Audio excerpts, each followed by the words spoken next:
J'ai certes ta parole dans mon cœur afin de ne pas pécher contre toi. Que cette parole soit cachée au fond de mon esprit pour produire le fruit qui t'est agréable.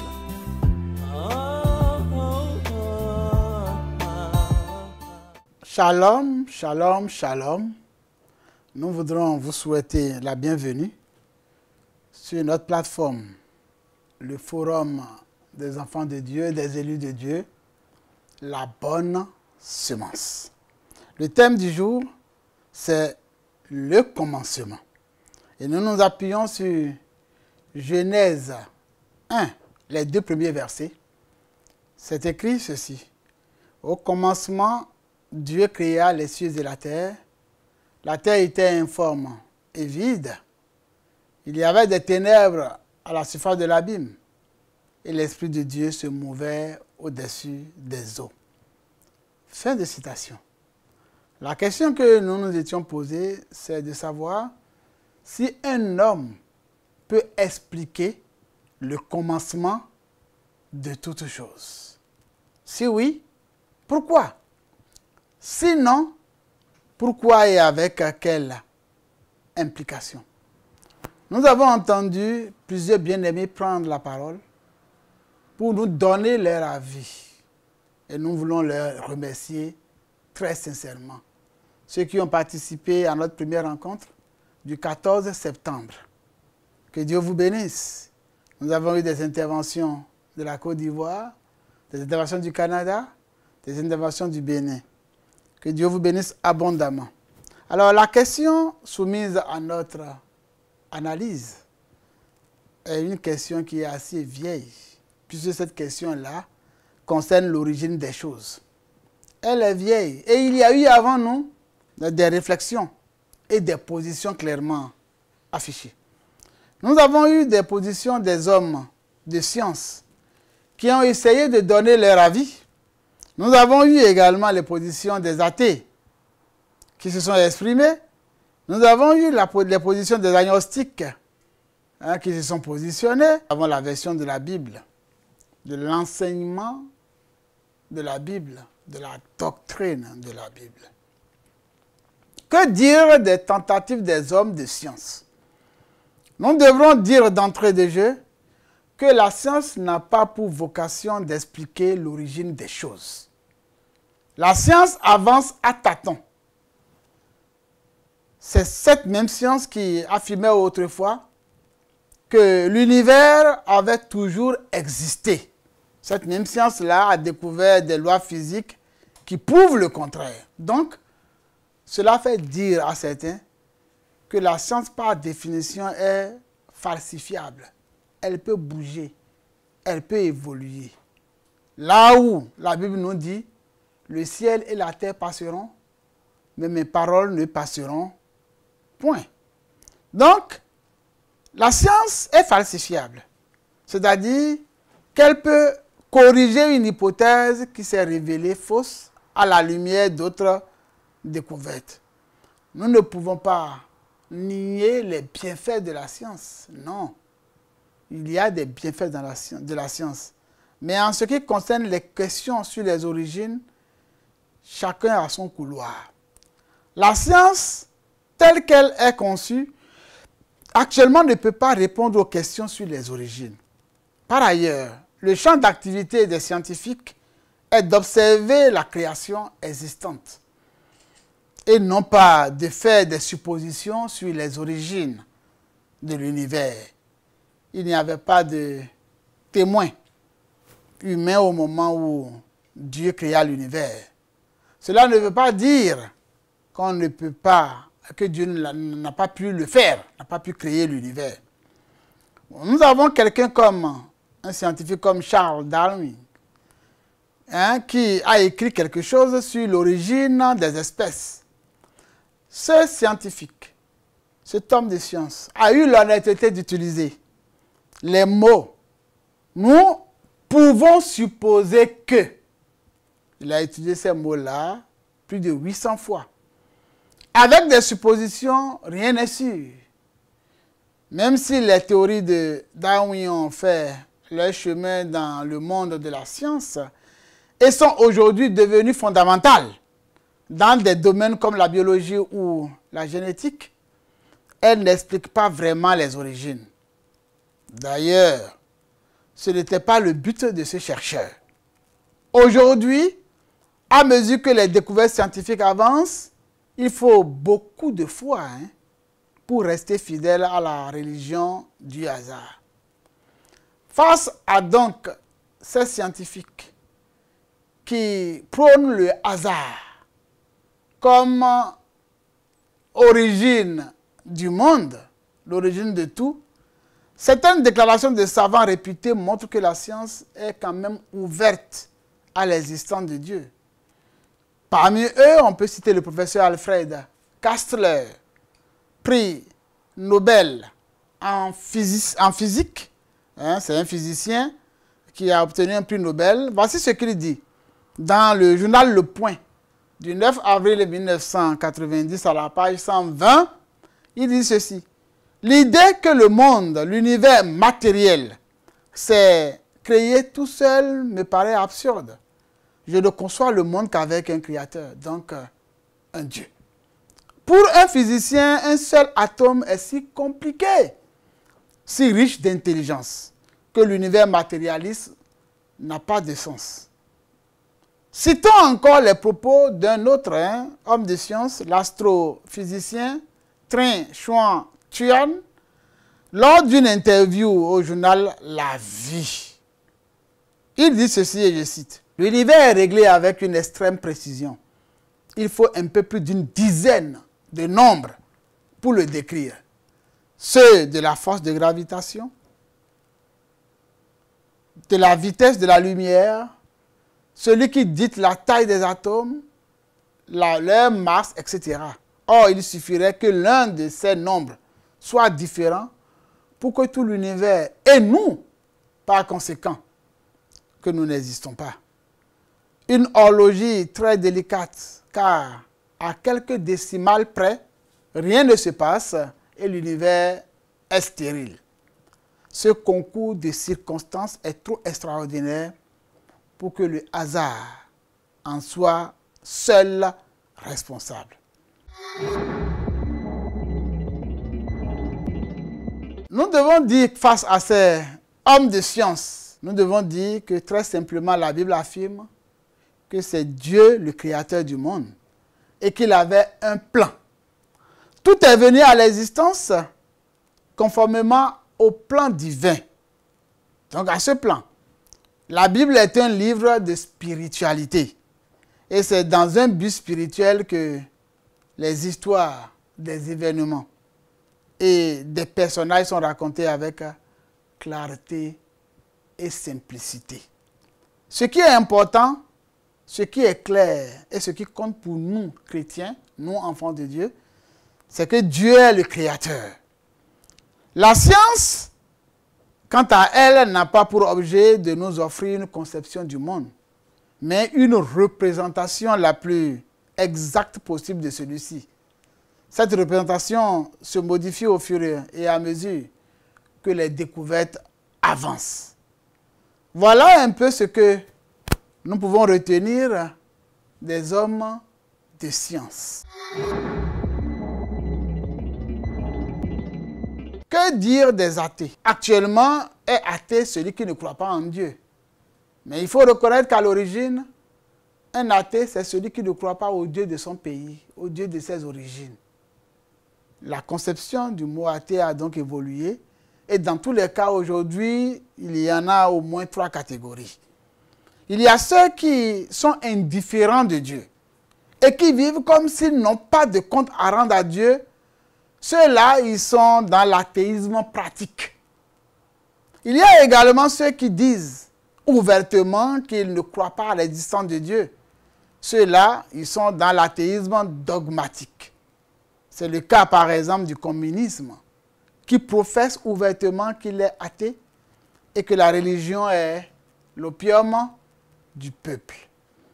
Il y a enfin ceux qui font violence avec la signification reconnue du terme Dieu et qui jonglent avec des expressions du genre « Dieu serait un principe actif dans la nature ». la conscience sociale, l'inconnaissable, la réalité personnifiée ou l'énergie. Ceux-là sont dans l'athéisme virtuel. Après les athées, il y a quand même les agnostiques qui ont leur position. En théologie, le terme agnostique est réservé aux conceptions qui affirment qu'on ne peut connaître ni l'existence ni la nature de Dieu. Ni l'existence, ni la nature de Dieu. Même si la nature ultime de l'univers, cette nature-là, si elle n'est pas connaissable, d'après les agnostiques, il y a Auguste Comte, le créateur du positivisme, qui décida de laisser de côté et de ne rien accepter comme vrai, ce qui irait au-delà des détails, des faits observés. Et puisque l'idée de Dieu ne pouvait pas être soumise à l'analyse, il l'abandonna pour se consacrer uniquement à l'étude des phénomènes. Heureusement que la théorie d'Einstein sur la relativité est venue asséner un coup mortel au positivisme de Comte, en démontrant que nous devions tenir compte des impondérables, par exemple, du temps et de l'espace, même dans l'étude du monde naturel. Dieu, là, on peut le connaître. On peut le connaître. C'est d'ailleurs ce que nous dit Jérémie dans son livre au chapitre 29, le verset 12 à 14. Vous m'invoquerez, vous partirez. Vous me prierez et je vous exaucerai. Vous me chercherez et vous me trouverez si vous me cherchez de tout votre cœur. Je me laisserai trouver par vous, dit l'Éternel. Selon Jérémie, celui qui cherche Dieu, Dieu se laissera trouver. Dans Matthieu 11, verset 28, Jésus dit, « Venez à moi, vous tous qui êtes fatigués et chargés, je vous donnerai du repos. » Dieu veut qu'on vienne à lui. Il veut qu'on s'approche de lui. En tout cas, tous ceux qui sont fatigués et qui ont besoin de Dieu, ils peuvent le trouver. Dans la doctrine biblique, le Dieu créateur est l'esprit infini et parfait en qui toutes choses ont leur origine, leur soutien et leur fin. La Bible admet tout simplement l'existence de Dieu. Croire à l'existence de Dieu, c'est ce qui est normal et naturel de faire. L'agnosticisme et l'athéisme sont des positions anormales et contre nature. De telles attitudes sont une atteinte contre le Dieu créateur qui est saint et qui est plein de bonté. Cela constitue un péché. Et si quelqu'un est athée ou agnostique, il faudrait qu'il puisse se repentir.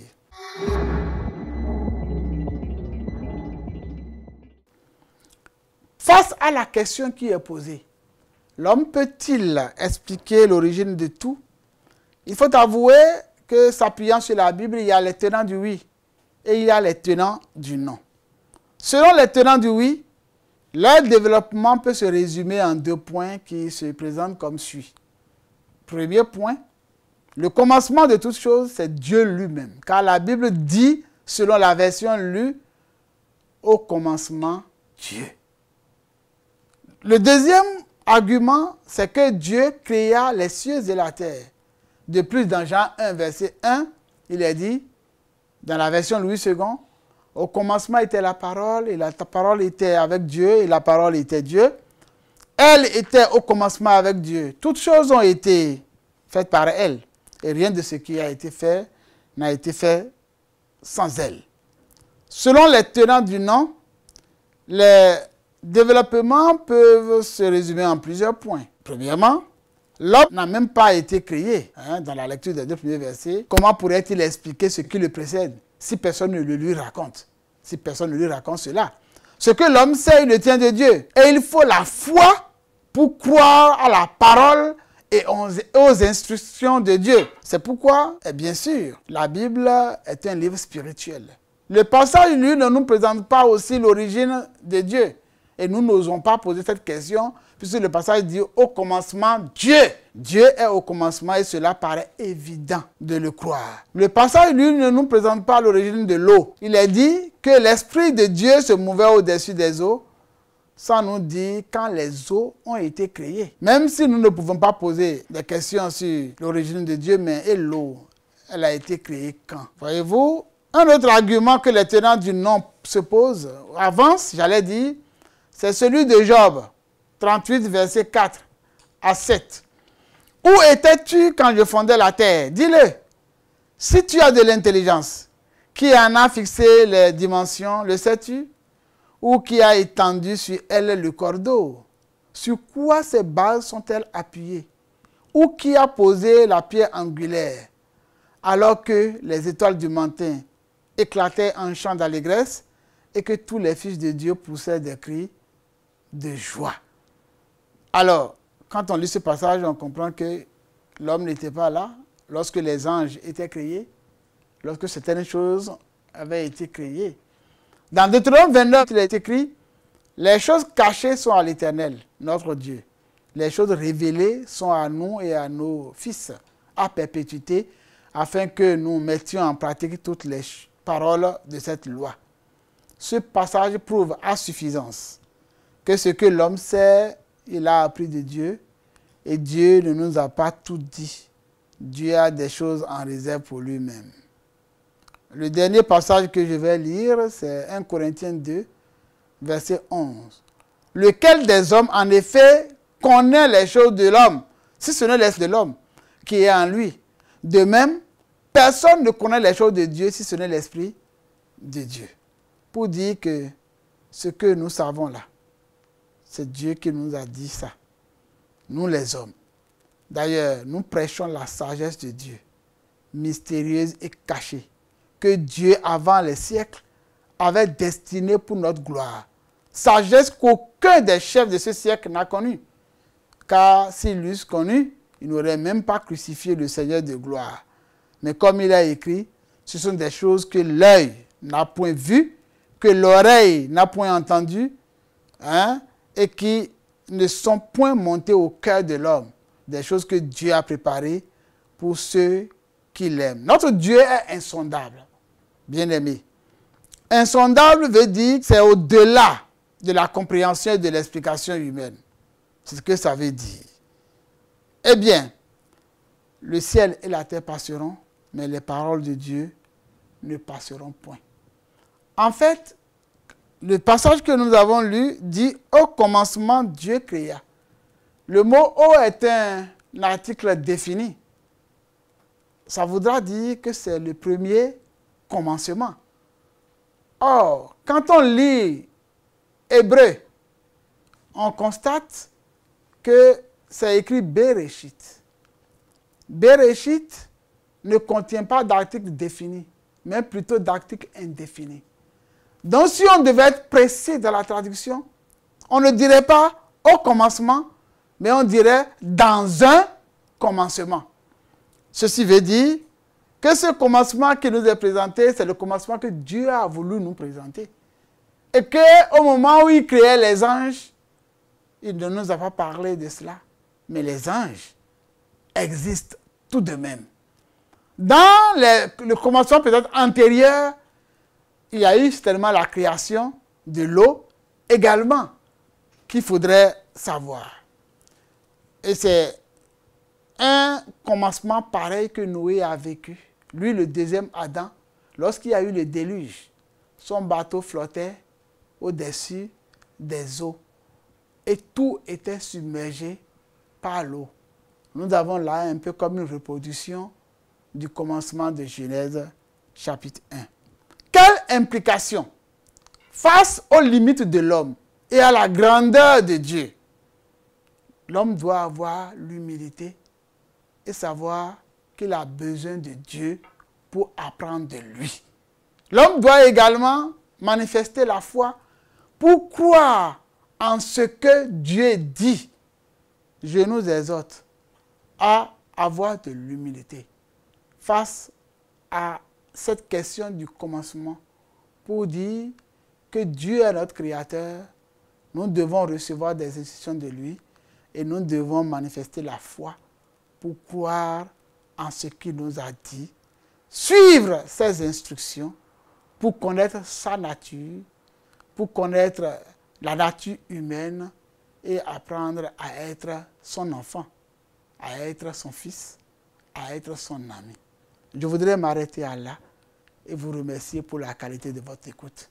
Que Dieu vous bénisse abondamment. Plus que jamais, j'aime ta parole.